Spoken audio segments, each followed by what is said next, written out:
Bon, eh bien écoutez, nous allons passer maintenant d'un club qui est riche, enfin qui est connu, à un autre club qui l'est beaucoup moins. Il s'agit et qui va être peut-être à Jetmo. C'est un reportage de Patrick Tillet.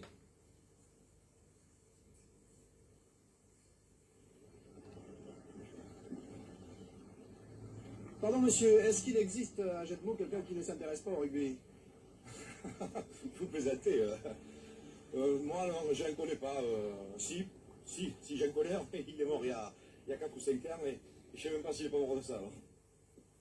Eh oui, à Jetmo, le rugby c'est sacré, comme dans tout le département des Landes, une région de tradition, célèbre par ses immenses forêts de pins, par sa gastronomie riche et originale, mais aussi célèbre par sa passion pour le ballon ovale. Les Landes qui compteront cette saison 5 clubs en première division groupe A, Dax, Mont-de-Marsan, Tyros, Aire-sur-Adour et le petit dernier donc à Jetmo. Le sport athlétique agémotien qui a enlevé la saison dernière le titre de champion de France de rugby de première division groupe B en battant en finale le PUC 12-7. C'était le 22 mai 1983 à Mérignac, une date que le président du club, Jacques Lottery, n'est pas prêt d'oublier. Bien, Président, je présume que ça vous rappelle de bons souvenirs, cette finale. Ah oui, c'était une journée mémorable pour tout le club, pour tous ses joueurs, tous ses supporters. Un titre de champion de France, d'autres l'ont dit avant moi, je crois que c'est la plus belle consécration. Quel que soit d'ailleurs le niveau où on l'obtient, être champion de France dans la vie d'un joueur de rugby, c'est le summum.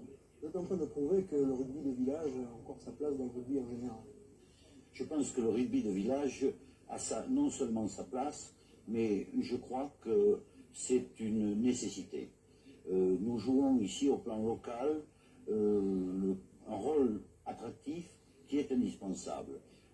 Une ville comme la vôtre, Toulouse ou Bordeaux, sans rugby, ça ne change pas grand-chose. Par contre, je peux vous dire qu'à Jetmo, sans rugby, c'est inenvisageable.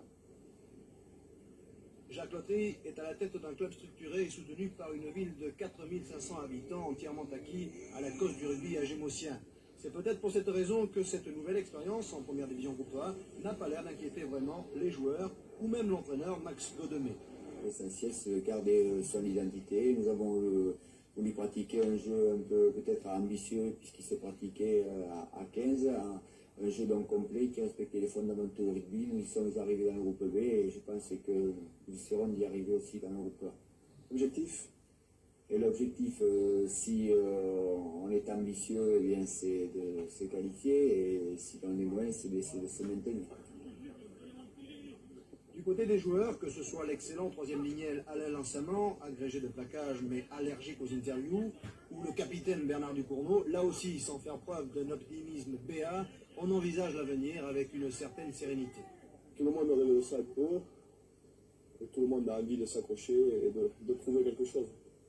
On m'a dit qu'il serait plus facile d'être champion de France à Jetmo que de faire parler à Alain Lansamant à la télévision, c'est vrai? Vous avez pu le remarquer ce soir. Enfin, c'est ça, ouais. Un mot pour prouver qu'on n'était pas sourd-muet. Voilà.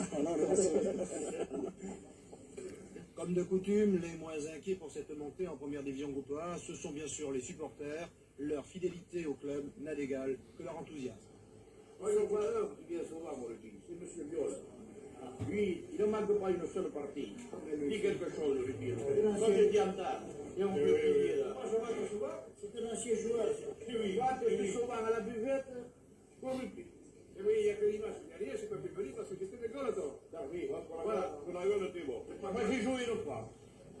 Je suis tombé, je suis tombé. Ah, mais t'as oublié de revenir. Parce que ça faisait mal. Voilà. C'était quand même un voyage.